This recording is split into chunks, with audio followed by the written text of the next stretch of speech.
Здравствуйте! С вами Викинг Лайф, и меня зовут Сергей Гуд. Сегодня понедельник, 16 декабря 2019 года, и я нахожусь в городе Севастополе. Путь был сюда не близок. В Крым попасть из Латвии непросто. К сожалению, из-за санкций официально сюда можно проехать только через территорию Украины. Но я здесь, мы с женой находимся у детей. Замечательная погода, памятник затопленным кораблям. Это город воинской морской славы, героический город Севастополь. Ура! Добрый вечер! С вами Викинг Лайф, это я, Сергей Гуд. И сегодня я хотел немножко поговорить о паспорте, о российском паспорте, о внутреннем российском паспорте. Когда мы уезжали из Латвии, у меня на руках был паспорт гражданина России, иностранный, заграничный паспорт. И по этому паспорту мы въехали на территорию России.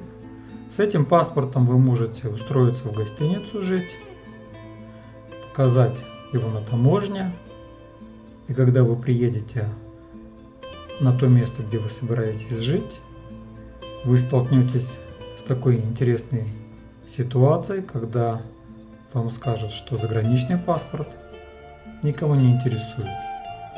Многие проблемы начнутся тогда, когда вам нужно будет поставить на учет машину, вам нужна будет прописка, вам нужна будет регистрация, вам нужно будет также получить код ИНН, плюс пенсионная регистрация, плюс обязательно медицинская страховка.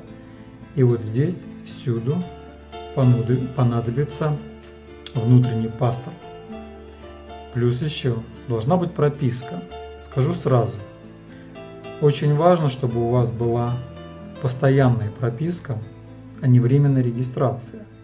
Многие структуры, как, например, для того, чтобы растаможить машину, вам нужно иметь внутренний паспорт с постоянной пропиской. Про растаможку и про то, что происходит сейчас с растаможкой моей машины, я расскажу в других видео, потому что это отдельная детективная история. А про то, как я получал паспорт и прописку, это сейчас ролик об этом. Первое. Вам нужно в ближайший МФЦ-центр прийти с документами, предъявить счет об оплате госуслуги, это 300 рублей, заранее сделать фотографии 3,5 на 4,5 сантиметра, 4 фотографии, и получить талончик для того, чтобы сдать документы. В Севастополе, мы в Гагаринском районе, Астана Кисаева, 15, пришли туда на сдачу документов и столкнулись с такой интересной ситуацией. Люди занимают очередь в 7 утра для того, чтобы сдать документы. Притом документы сдаются на февраль месяц. Все бы ничего, но возвращаюсь к машине. Моя машина стоит на таможенном складе, на складе временного хранения, и каждый день за то, что она там стоит, я должен буду заплатить 1100 рублей. Для примера, в первый день, когда я приехал в Севастополь, поставили на стоянку ее, на охраняемую, один день стоянки на охраняемой стоит 40 рублей. На таможенном складе временного хранения каждый день это 1100 рублей оплаты. И конца края пока не видим. И всему препятствие – это отсутствие внутреннего паспорта с постоянной пропиской. Ну и еще дополнительные документы, которые нужно будет предъявить. Но это опять же таки будет про это отдельный ролик снят. Итак, значит, внутренний паспорт. Придя в местный МФЦ-центр, мы увидели о том, что там большая очередь, и это все на февраль месяц, и пытались как-то все-таки решить вопрос о более быстром получении паспорта. Мы поехали на генерала Стрелкова, 15 улицу, там центральное управление внутренних дел находится. Все-таки я переселенец по программе переселения соотечественников в Россию. Ну и думаю, может быть, каким-то образом это нам поможет. В 9 часов начался рабочий день. И когда мы прорвались к начальнику участка, к начальнику отдела, значит, нас встретила грозная дама-секретарь. Первое, значит, что нам бросилось в глаза при входе в кабинет, значит, все на А4 формате, распечатано на листочке, где было написано: справок не даем, консультаций не проводим. И это было написано для того, чтобы люди, которые входят туда, прежде чем открыть рот, они поняли, что ответа вы не получите. Ну, мы прорвались и задаем вопрос, можно ли попасть на прием к начальнику. На что нам было вежливо сказано, что он будет после 20-х чисел декабря. Но мы решили с Аллой зайти к замначальнику, там 2 замначальника есть. Ни первого, ни второго замначальника на рабочих местах не было. Когда они будут, нам не ответили, неизвестно. Но тем не менее вопрос с паспортом нужно было решать. И вот здесь помогает тот момент, что нужно иметь знакомых. И они могут оказаться в самом неизвестном для вас моменте, когда они вдруг появятся. Эти вот добрые помощники, знакомые. Мы спустились с Аллой в бюро. Я фотографировал различные документы, которые могли быть интересны для информации, что, где, как дальше действовать. И случайно Алла встретила знакомую женщину, которая оказалась работником этого центра. И слово за слово они разговорились и объяснили проблему, что начальников нету, у нас горит, нам нужно срочно оформить паспорт. И в итоге женщина говорит, я вам помогу, езжайте в свой местный МФЦ-центр, подойдите вот к такой-то даме, вам помогут. Ну, естественно, мы сразу на такси едем обратно. Я беру номерок для приема, для того, чтобы сдать документ. Продолжим. Мы вернулись обратно в наш этот МФЦ-центр в местный, уже имея протекцию. Заходим, нас уже ждали, предложили сесть, объясняем, что, как мы, откуда мы, что я переселенец. Очень миловидная женщина говорит, да, пожалуйста, ваши документы. Значит, иностранный паспорт, свидетельство переселенца, фотографии, пошлина была заранее оплачена. Значит, тоже совет такой, все заранее, фотографии сделайте заранее и оплатите госпошлину, 300 рублей. Всего лишь навсего, это чуть больше 4 евро, ерунда. И, значит, сдаем документы, и вот тут, это же Россия, документы должны быть на русском языке все. Свидетельство о браке между Аллой и мной, значит, оно было на украинском языке. Так как в 2010 году мы свой брак зафиксировали в городе Севастополе. Севастополь был тогда под Украиной. Естественно, документ был выдан на украинском языке. Но дама сказала, не беда, я приму ваши документы в разработку уже. Все, но вы обязательно принесите документ.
Этого еще нужно было делать обязательно внутреннюю прописку.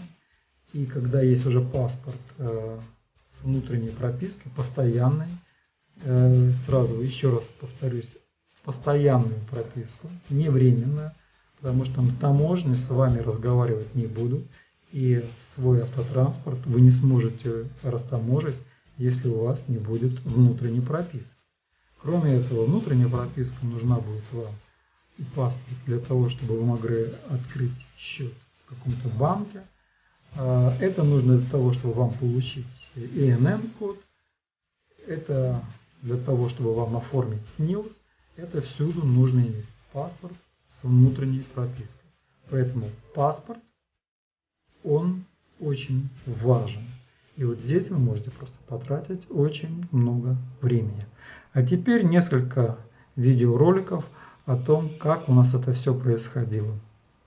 Все, счастливо, пока. Подписывайтесь на мой канал, ставьте лайки, стучите в бубен.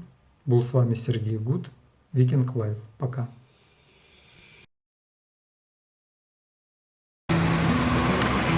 Привет! 7 часов 30 минут. Мы стоим у входа в ЗАГС города Севастополя на Очакова 2.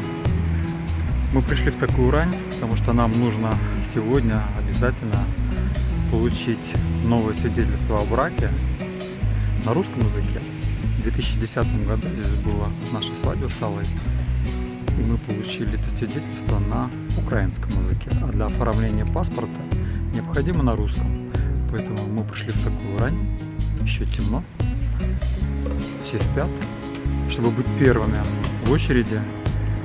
И сегодня же нам нужно сдать это свидетельство в паспортный стол, для того, чтобы паспорт как можно быстрее был сделан. Наши перипетии с оформлением документов продолжаются.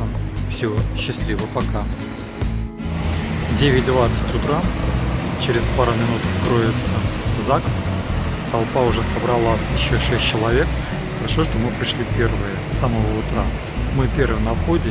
Надеюсь, что у нас все получится. Мы сегодня оформим свидетельство о браке с Аллочкой на русском языке. Все, следите за новостями. Пока. Прошло 4 часа. И вот оно в руках у нас. Настоящее российское свидетельство о заключении брака. Брак был заключен вот в этом ЗАГСе, который у нас за спиной в 2010 году. Но тогда это была Украина. Крым был в составе Украины.